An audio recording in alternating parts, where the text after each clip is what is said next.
Frank अपने सौतेली बेटी सेनन से उतना ही प्यार करता है जितना कि अपने वाइफ केसी से। लियो अपने बेटी के प्यार में अंधा हो जाता है और आखिर वो क्यों बन जाता है क्राइम लॉर्ड। ऐसे फ्रैंक अपनी सौतेली बेटी का जान बचाता है, जानेंगे आज की इस वीडियो में। जुबली वाला पेश करता है साइलेंसर।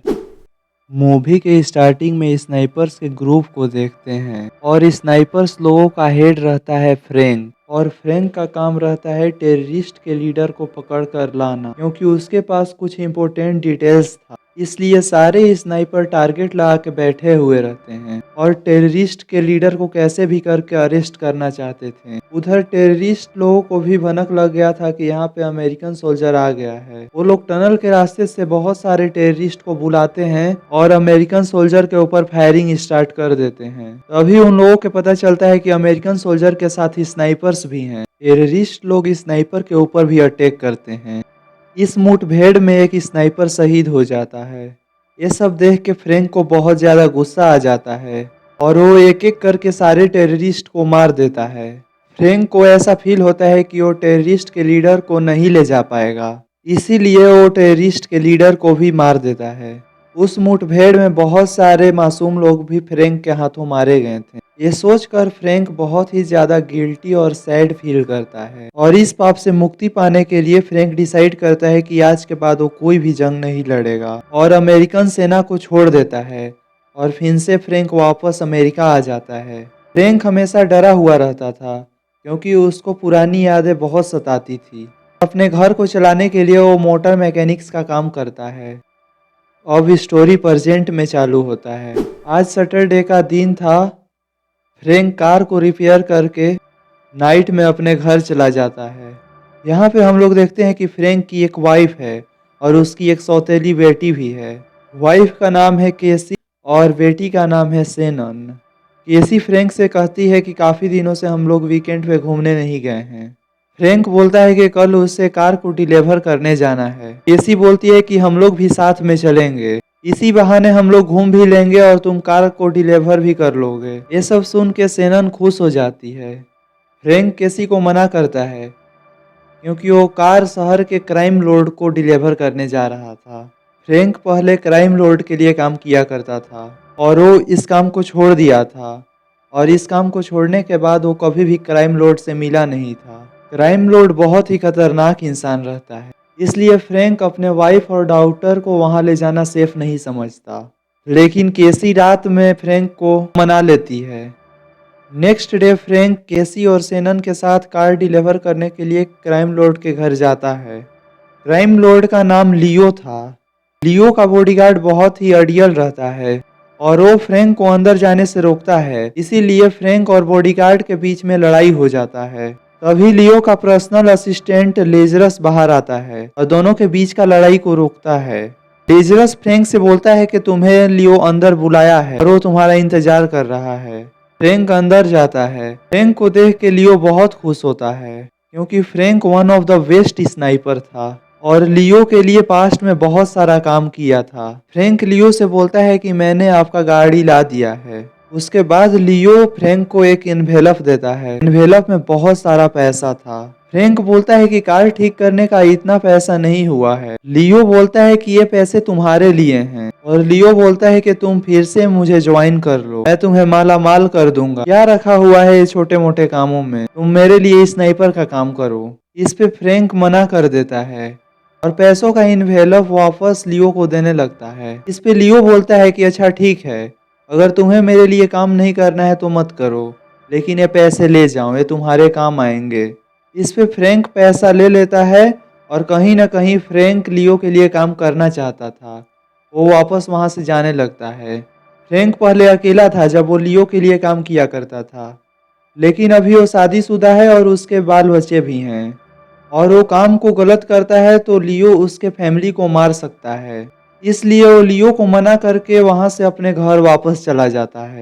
फ्रैंक उसी दिन रात को न्यूज में देखता है कि कोई लियो की बेटी को कार से कुचल के मार दिया है और वो समझ जाता है कि लियो उससे क्या काम करवाना चाहता है। लियो अपने बेटी से बहुत प्यार करता था और लियो अपने बेटी के कातिल को जान से मारना चाहता है। हम लोग देखते हैं कि रात में लियो का पर्सनल असिस्टेंट लेजरस फ्रैंक के घर आता है वो फ्रैंक से बोलता है कि तुम्हें लियो का हेल्प करना पड़ेगा और तुम्हें पता है कि लियो को ना सुनना पसंद नहीं है। उसे पता है तुम्हारा काबिलियत और वो अभी तक इसीलिए तुम्हारे हाँ का सब्र का इंतजार कर रहा है। लियो अभी अभी अपने बेटी को खोया है और तुम जानते हो कि वो क्या कर सकता है। लियो वहां पे फिर से मना करके अपने घर के अंदर चला जाता है। लेजरस अभी भी उसके घर के बाहर ही खड़ा था।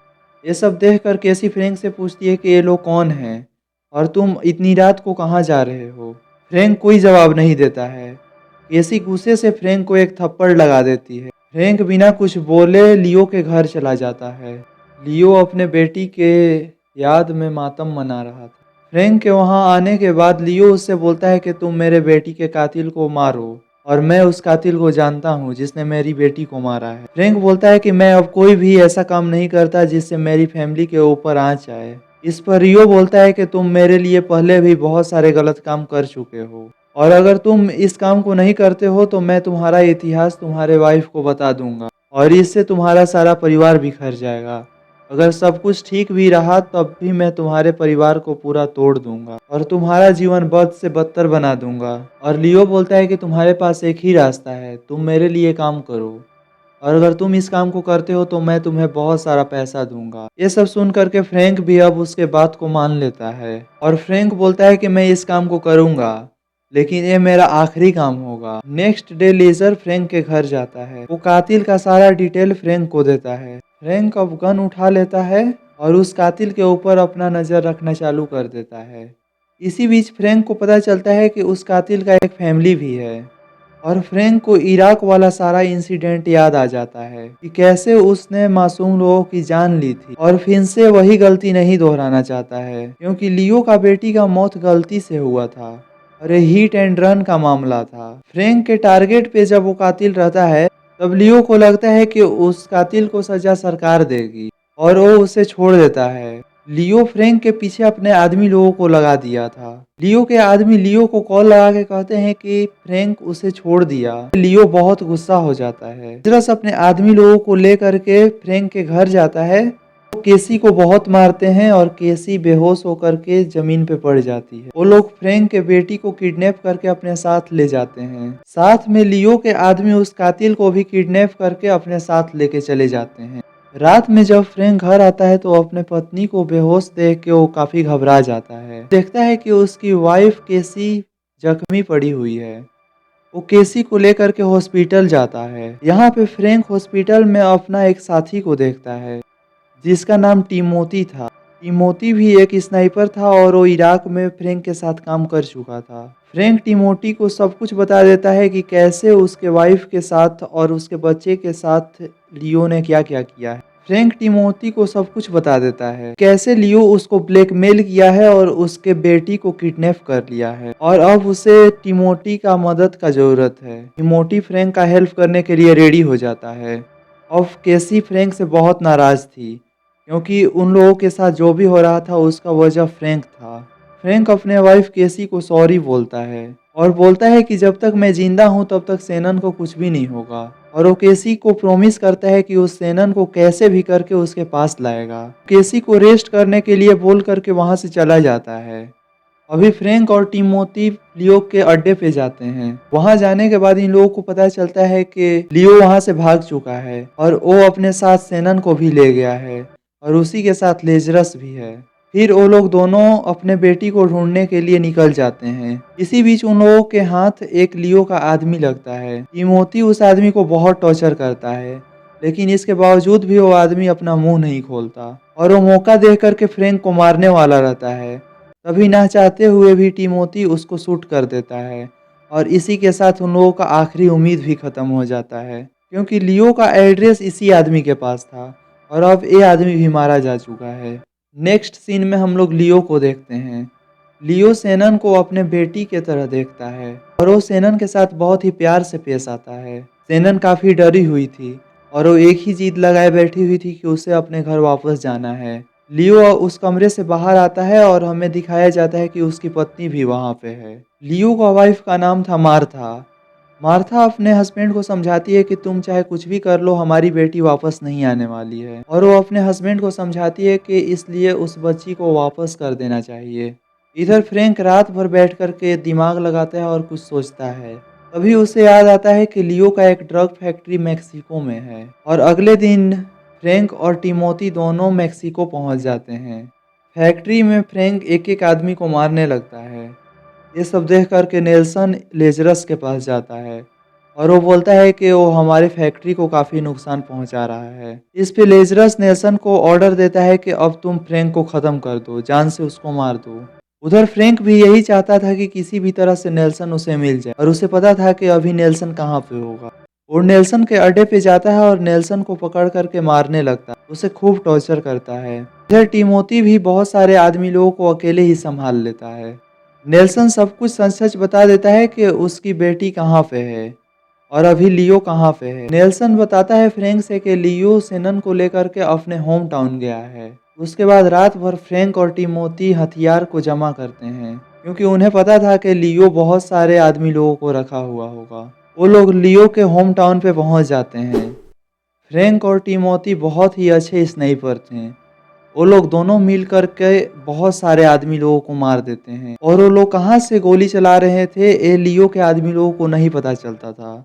ये सब फायरिंग के बीच हम लोग देखते हैं कि टिमोथी को एक बुलेट लग जाता है और टिमोथी घायल हो जाता है। तब तक टिमोथी और फ्रैंक बहुत सारे आदमी लोगों को मार दिए थे और वहाँ पे केवल लियो ही बचा हुआ था। टिमोथी फ्रैंक को बोलता है कि तुम अंदर जाओ। फ्रैंक अंदर आता है और देखता है कि केवल लियो बचा हुआ है। लियो अपने आप को अकेला पाकर के वो सेनन पे गन तान देता है क्योंकि सेनन के वजह से ही उसका जान बच सकता था। मार्था अपने हस्बैंड को समझाती है कि ये उनकी बेटी नहीं है, इसलिए सेनन को वापस उसके घर जाने देना चाहिए और अब उसकी बेटी कभी भी वापस नहीं आने वाली है, इसलिए उन्हें अपनी बेटी की यादों को भूल जाना चाहिए।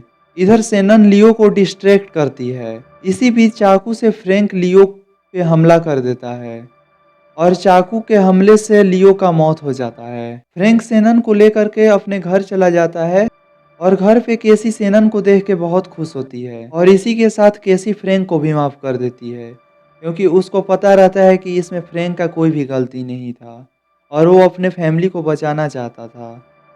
हम लोग मूवी के एंड में देखते हैं कि केसी अपने हस्बैंड को लेकर के काउंसलिंग के लिए जाती है क्योंकि फ्रैंक इराक वाले सदमे से बाहर आना चाहता था। काउंसलिंग से धीरे धीरे फ्रैंक का भी सुधार होने लगता है और फ्रैंक का फैमिली फिर से हैप्पी होके रहने लगता है। इसी के साथ ये मूवी यहीं पे खत्म हो जाता है।